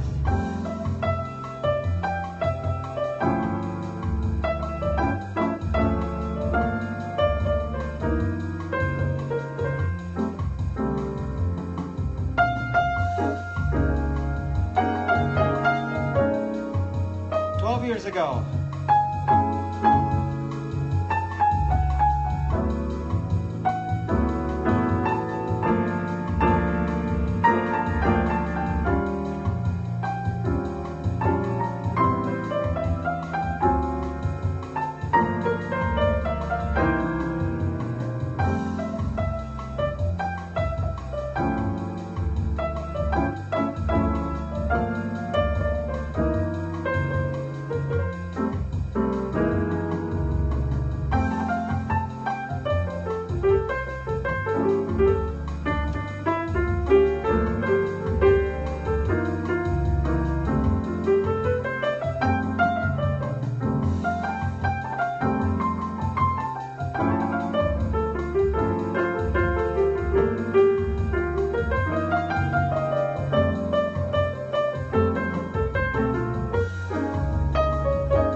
There. So I'll slow it down a little bit for you with their popular song here.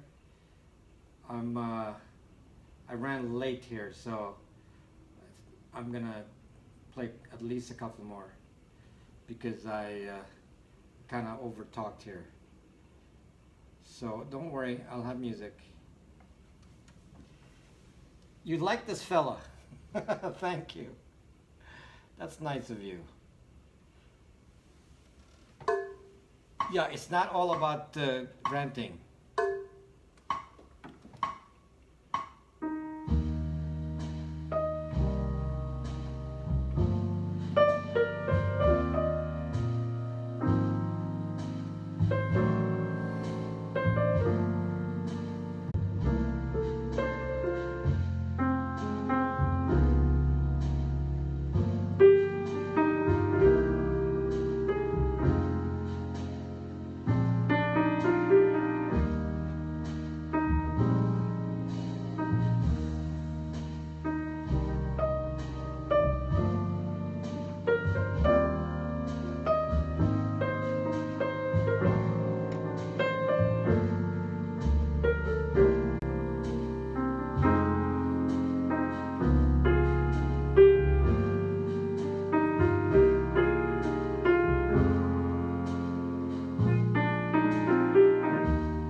Why are you choking? So that's a very famous tune there. And let me. I'm still energized here, so I was too energized from my scope, so I can kind of let off steam with a little bit of a tune here.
can't play My Way, that's not a discerning audience.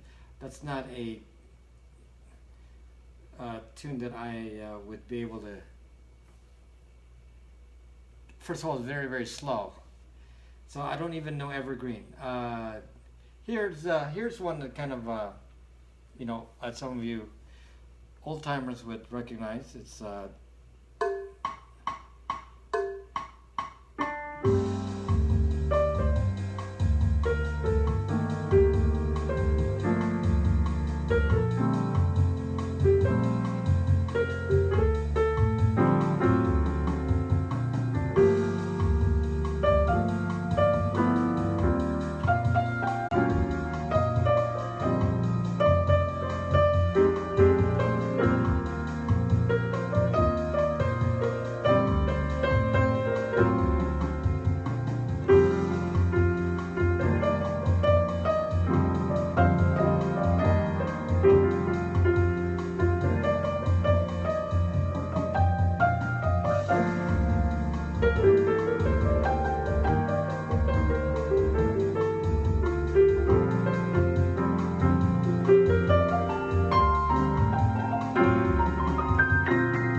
that is The Look of Love by Burt Bacharach, improvised by me. So yes, that is Look of Love.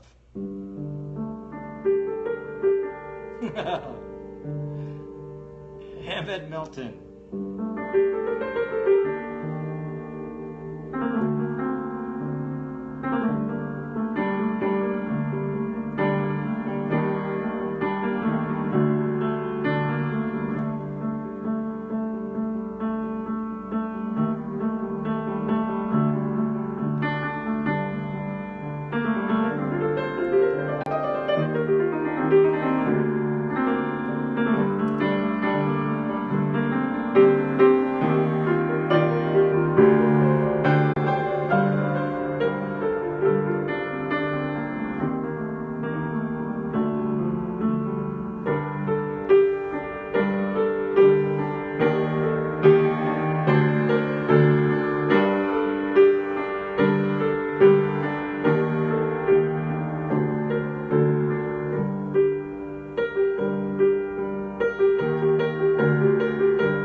What?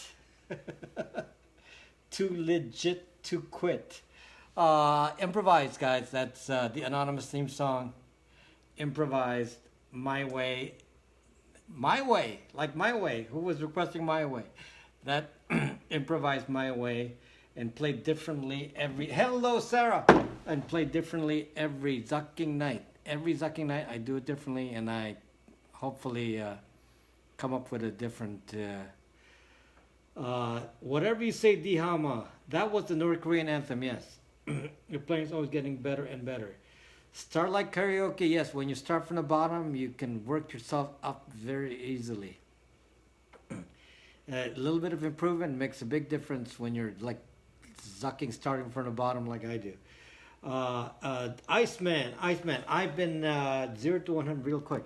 Yes, I've only been playing piano for I've only been playing piano for 12 years, and I'm glad to say that every year I can notice significant difference. I never stop practicing. I never stop playing. I gig all the time, even though I've only been at this for 12 years. I had 7 years of instruction. I learned to play piano at a very, very late age. Do you get stiff fingers? No, my fingers. I get stiff fingers for working on the computer, not from piano. I suck as a super fan. You've been showing off again. I don't show off anything. Nice scarf. I have a lot of scarves. I love them all. Are here lately are doing amazing things. So I don't know what it is. I don't do amazing things. It's just mostly it's just being more free and not paying attention to the comments. Maybe I was gonna say no. It's because I used to get so self-conscious with comments. Then I don't let loose, and nowadays I've learned to ignore the comments. I still read them while I play. I'm still reading them, but I'm not. It doesn't matter what you guys say. I can keep playing. This was my very first pair. John Rick. It was excellent. I may just keep my stock in Twitter. John Rick, you just keep your stock in me. For those of you who are new and don't know much about me, because of my popularity on Periscope, as I'm one of the most popular scopers on Periscope. I started from nothing here on Periscope, and now I'm a regular on CBS Radio. You can watch me on CBS, listen, CBS Radio. You listen. You can listen to me on CBS Radio, talk about this exact same stuff. And I'm there monthly. I'm going to be back on March 2nd. Starting March 2nd, which is a Thursday, I'll be on CBS Radio every first Thursday of every month. I'll be on every first Thursday of every month, and it's on CBS. WBZ Radio 1030, and I'm there, and that's broadcast to 38 states, including Canada. So, and it's live stream, and it's streamed to the rest of the world if you go, listen to it on the internet. So, no, not this Thursday. I just did it last week. So the next one is on March 2nd. I was on the radio last week. Yes, HV Dreams. Had no shoes. Start on Periscope. Will you be the weather guy? No, I talk about Zucking Zuckbook. If you wonder what I talk about on CBS, I talk about Zucking Zuckbook. And I talk about Millennials, and I talk about the same stuff I talk about here. You don't have to download the CBS app. There's a link on their website that you can just listen to live.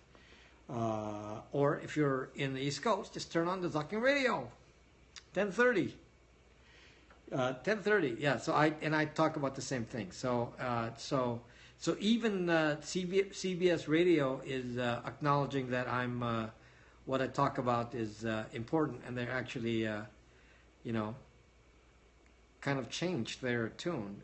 Before nobody would pay attention to me and my ideas about privacy, and now suddenly, I'm getting attention because people are finally listening. Slowly, mind you. Slowly. Do you get paid to do Periscope? No, D-Hama. No, D-Hama. I do not get paid to do anything. I don't even I spend 3 hours a day doing Periscope and I don't get paid. No. And I gotta make. It's in the 9 p.m. Pacific time. My appearance on the radio is always at 9 p.m. Pacific time. When I do, I don't scope. So I don't make money off Periscope. I have to make money after this. So after I scope, I gotta make money. So a lot of you say, "Well, I need to give you a tip." Don't worry about the tip, but do try to use my app. My app is Brax.me, Brax.me, Brax.me. It's on my profile. It's free. I pay you money because I pay for your use of it. I pay for you to use it, and it's free, and it's available on the App Store, on Google Play, or on iOS App Store, and you can also run it on the web. So it runs on every device. And yes, I don't get paid for CBS Radio, but the last episode was all about Braxme. I got a chance to pretty much spend half an hour pushing my app. So that's good. So did Ron Braxman quit scoping? Why would he quit scoping? Maybe it's just typically he doesn't scope when it's too cold outside. So check the temperature. It must have been too cold. The radio gig is good exposure. You are the real social fit here. You are the real social fit here. No, I social fit. Not you social fit, I social fit. Get an agent so you can get paid for CBS. Favorite Linux distro? I use Debian. Debian. That's what I use. Which is the basis for, Ubuntu and Mint and Kali and all that. They're all based on Debian. So, Kali Linux. Yeah, but the root one is Debian, and then Kali. I use Unix. I use all that. Basis. It's not the basis for all Linux. Debian is the base for a family. A family of distributions is based on Debian. So I use Debian a lot. So we can talk tech tomorrow. Free advice. Yeah, tomorrow we'll go more into solutions. I just want to, we'll go into solutions tomorrow, Jesse. Today is more, I just wanted to respond to the millennial who thought that life was good. I want to just let the millennial know that life isn't good. That if we don't stop this, we're going to be in trouble. So tomorrow I want to get into more solutions. Thank you, 1%er. If you don't get paid, maybe we could all chip in for a new scarf. These are, my scarves are not cheap. Let me see. No, none of my scarves are cheap.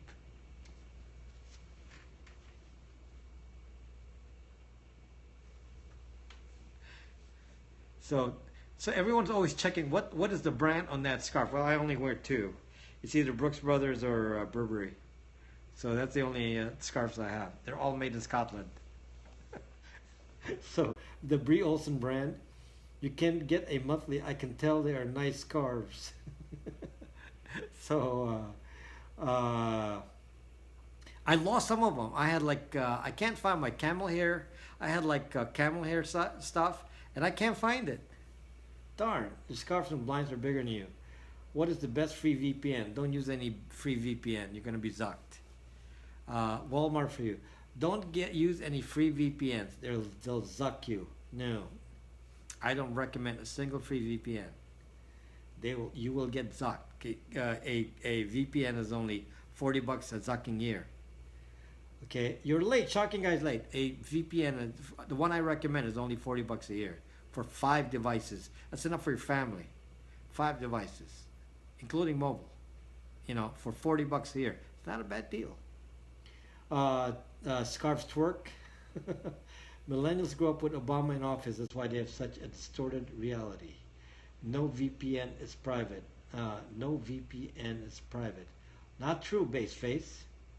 That is not true. Having a VPN is better than having no VPN, or then you're really not private. I have 7 devices. Yes, but you can't use them all at once. Shocking guy. I have 15 devices or 20 devices here, or I don't know, maybe even more than that. At least 15 that I actively use, and of the 15, there would never be more than 6 active at any one time. So we don't have freedom in our country; we have privileges. Galen, Galen is a good millennial. Galen is a very good millennial because she always listens. So Galen is a good millennial. So I use 3 or 4 at a time. Then one VPN. I have 7 cars. I don't have 7 cars. I do not have 7 cars. I don't know what I would do with 7 cars. I would probably sell them so that I don't have 7 cars. If I had 7 cars, I'd sell them so I don't have to pay for the insurance. Should I move to Thailand? No. The owner of the VPN still has your tracks. If you run a VPN like PIA, which is what I recommend, and I recommend, it's on my website, whatthezuck.net. Whatthezuck.net. That's and the website has a recommendation for the VPN. There are thousands and thousands of users on 6,000 servers of the VPN with no logs. And you can change VPN, every 15 minutes if you want. You can change, which server you're on. So I don't know what your Zuck you're talking about. Do you sell Zucking modems? I do not sell any Zucking modems. Why would I be selling any Zucking modems? VPN does work with my Wi-Fi at home and with public Wi-Fi. Yeah, it should work with everything. And it's a good VPN, a good paid VPN is very fast.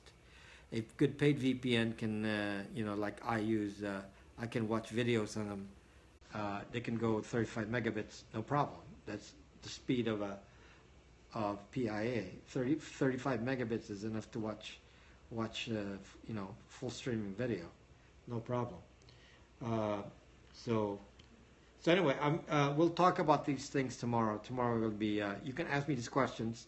We'll make it maybe like question and answer day on technology, because it slows down the rest of the week. The big days on Periscope are So tomorrow you're gonna ask me those questions. Okay, guys. So I'll say good night and I'll see you then. Okay. Bye bye.